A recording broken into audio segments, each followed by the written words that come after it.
आज हम पृथ्वी के अलावा अन्य सितारों की परिक्रमा करने वाले बहुत से एक्सोप्लैनेट्स की खोज कर चुके हैं और लगातार करते ही जा रहे हैं।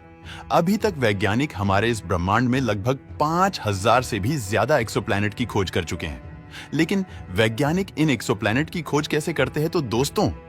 इसके लिए नासा ने 7 मार्च 2009 को केपलर स्पेस टेलीस्कोप को लॉन्च किया गया था, जो पूरी तरह से केवल एक्सोप्लैनेट की खोज करने और उसकी जानकारी जुटाने के लिए समर्पित है।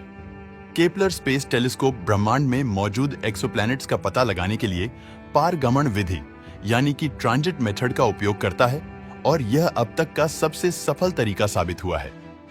नासा के द्वारा 2009 में लॉन्च किया गया और 2018 तक अपने मिशन को पूरा करने तक केपलर स्पेस टेलीस्कोप ने ट्रांजिट मेथड का उपयोग करते हुए एक्सोप्लैनेट की खोज में काफी महत्वपूर्ण भूमिका निभाई और अकेले केपलर स्पेस टेलीस्कोप ने सिग्नस तारामंडल में 5,30,000 तारों का ऑब्जर्वेशन किया। इस दौरान उसने 2,600 से भी ज्यादा एक्सोप्लैनेट के होने का पता लगाया। इतनी अधिक मात्रा में एक्सोप्लैनेट के मिलने से हमें पता चला कि इस अनंत ब्रह्मांड में हमारे सौर मंडल के ग्रहों की तुलना में अन्य ग्रहों में बहुत अधिक विविधता है और हमारे सौर मंडल में जितने प्रकार के ग्रह मौजूद हैं, उनकी तुलना में ये एक्सोप्लैनेट्स काफी भिन्न और अलग प्रजाति के हैं। हालांकि इनमें से बहुत से ग्रहों का गुण सौर मंडल के ग्रहों के कई गुण से मेल खाते हैं। ट्रांजिट मेथड एक्सोप्लैनेट को खोजने की बहुत ही पुरानी विधि है। दरअसल इस विधि के अनुसार जब कोई ग्रह अपने तारे की परिक्रमा कर रहा होता है तो उस दौरान वह उसके सामने से गुजरता है और जब कभी ऐसा होता है तो उस तारे से आने वाले प्रकाश में कमी आ जाती है, जिससे वैज्ञानिक समझ जाते हैं कि इस तारे का चक्कर कोई ग्रह लगा रहा है। दरअसल इस विधि में एक एक्सोप्लैनेट के परिवर्तन से जुड़ी चमक में पीरियडिक कमी का पता लगाने के लिए वैज्ञानिक नियमित रूप से तारे की चमक को समय समय पर मापते रहते हैं और आने वाले प्रकाश में परिवर्तन तब होता है जब कोई ग्रह अपने तारे की परिक्रमा करने के दौरान उसके सामने से गुजरता है। तारे से आने वाले प्रकाश में परिवर्तन के दौरान उससे आने वाले प्रकाश में बहुत ही कम कमी आती है, जिसका पता लगाने के लिए वैज्ञानिकों को बहुत अधिक दिक्कतों का सामना करना पड़ता है और उस सितारे पर टेलीस्कोप के द्वारा अपनी मजबूत नजर बनाए रखनी पड़ती है। इन तारों से आने वाले प्रकाश में कितनी मात्रा में कमी आती है,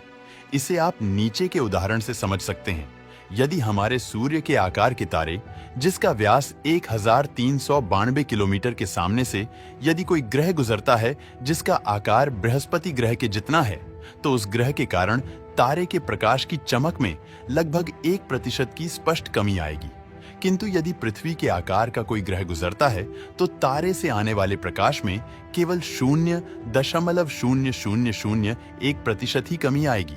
यानी कि ग्रह जितना छोटा होगा, तारे से आने वाले प्रकाश में कमी उतनी ही कम होगी, जिसका पता वैज्ञानिकों को बहुत जल्द नहीं लगता है और इसमें उन्हें कड़ी दिक्कतों का सामना करना पड़ता है। इसके अलावा यह विधि ग्रह के आकार के साथ साथ उस ग्रह के अपने तारे की परिक्रमा करने में लगने वाले समय पर भी निर्भर करती है। उस ग्रह को अपने तारे की परिक्रमा करने में जितना अधिक समय लगेगा, उस ग्रह के बारे में वैज्ञानिकों को उतनी ही जल्द पता चल जाता है। और वहीं यदि परिक्रमा करने में लगने वाला समय कम होता है तो वैज्ञानिकों को काफी अधिक समय के बाद उस ग्रह के बारे में पता चलता है। इसमें उन्हें काफी दिक्कतों का सामना करना पड़ता है और उन्हें डिटेक्ट करना वैज्ञानिकों के लिए काफी मुश्किल भरा होता है। कई बार यह कमी पता भी नहीं चलती है। ट्रांजिट मेथड के द्वारा जब किसी एक्सोप्लैनेट की खोज होती है तो हम उस प्लैनेट के आकार और उसके पेरेंट स्टार से दूरी की गणना कर सकते हैं।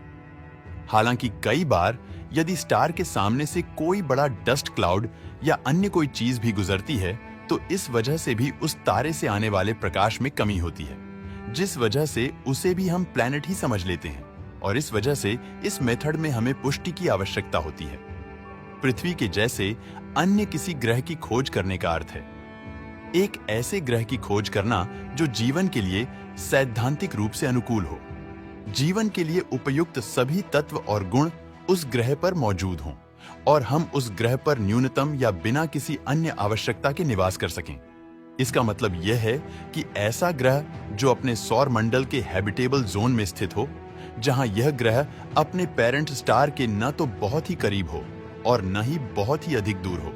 अर्थात न तो इस ग्रह पर बहुत अधिक गर्मी हो और न ही बहुत अधिक ठंड, और यह ग्रह इतना विशाल होना चाहिए कि इसका गुरुत्वाकर्षण बल लगभग पृथ्वी के गुरुत्वाकर्षण बल के ही बराबर हो, जिससे इस ग्रह पर एक पर्याप्त वातावरण बना रह सकेगा। इस ग्रह का यह वातावरण पृथ्वी की तरह नाइट्रोजन और ऑक्सीजन से बना हो। इसके अलावा भी अन्य बहुत से गुण हैं जो उस ग्रह में होने चाहिए, जैसे कि पृथ्वी के जैसे किसी भी ग्रह पर जीवन के लिए पानी का होना बहुत ही जरूरी है, और ग्रह के सतह का वायुमंडलीय दबाव और तापमान बिल्कुल पृथ्वी के बराबर ही होना चाहिए, ताकि ग्रह पर मौजूद पानी ठोस, तरल और गैस के रूप में मौजूद रह सके।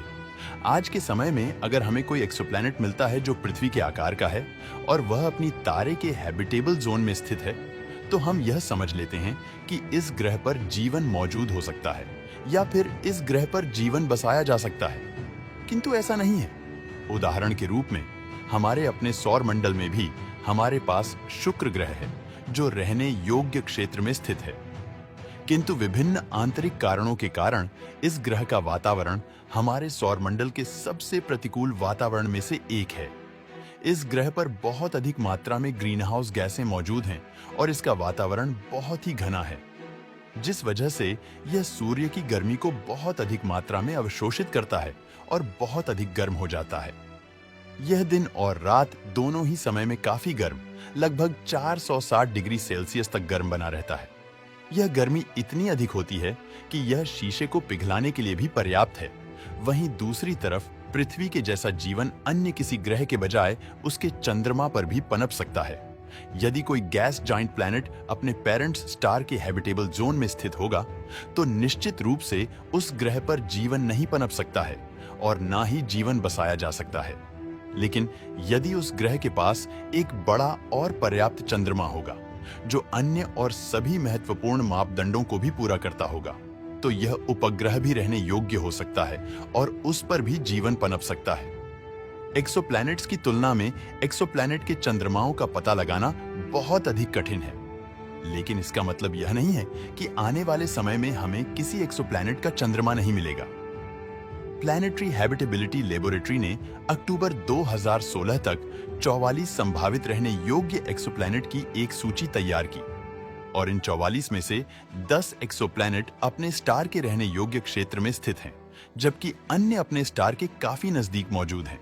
हालांकि इनमें से कई एक्सोप्लैनेट्स जैसे कि प्रॉक्सिमा सेंटोरी बी, ग्लीज 581c और ग्लीज 667c एक रेड ड्वार्फ स्टार के ऑर्बिट में स्थित हैं,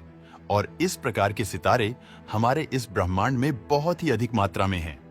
यह रेड ड्वार्फ स्टार हमारे सूर्य की अपेक्षाकृत अलग प्रकार के होते हैं, और विशेष रूप से यदि कोई भी ग्रह जो एक रेड ड्वार्फ स्टार के हैबिटेबल जोन में स्थित होता है, तो बहुत हद तक यह संभावना होती है कि वह ग्रह अपने पेरेंट्स स्टार के साथ टाइडली लॉक्ड होगा, जिसका अर्थ यह है कि उस ग्रह का एक ही भाग हमेशा सूर्य की तरफ होगा और दूसरा भाग हमेशा सूर्य से दूर होगा। किंतु उसके बावजूद भी ऐसे ग्रहों पर जीवन संभव हो सकती है। ग्रह का वह हिस्सा जहां रात और दिन दोनों मिलते हैं, वहां का तापमान हैबिटेबल हो सकता है, जिसमें जीवन पनप सकता है या बसाया जा सकता है। तो दोस्तों, इस वीडियो के जरिए हमने जाना कि किस तरह से वैज्ञानिक ग्रहों का पता लगाते हैं और उन्हें ग्रहों को ढूंढने में कितनी परेशानियों का सामना करना पड़ता है। साथ ही हमारी टेक्नोलॉजी दिन ब दिन विकसित होती चली जा रही है, जिसका परिणाम यह होगा कि हम बहुत ही जल्द एक नई पृथ्वी को खोज लेंगे जिस पर इंसानी जीवन को बसाया जा सकेगा। दोस्तों, वीडियो पसंद आया हो तो लाइक और शेयर करें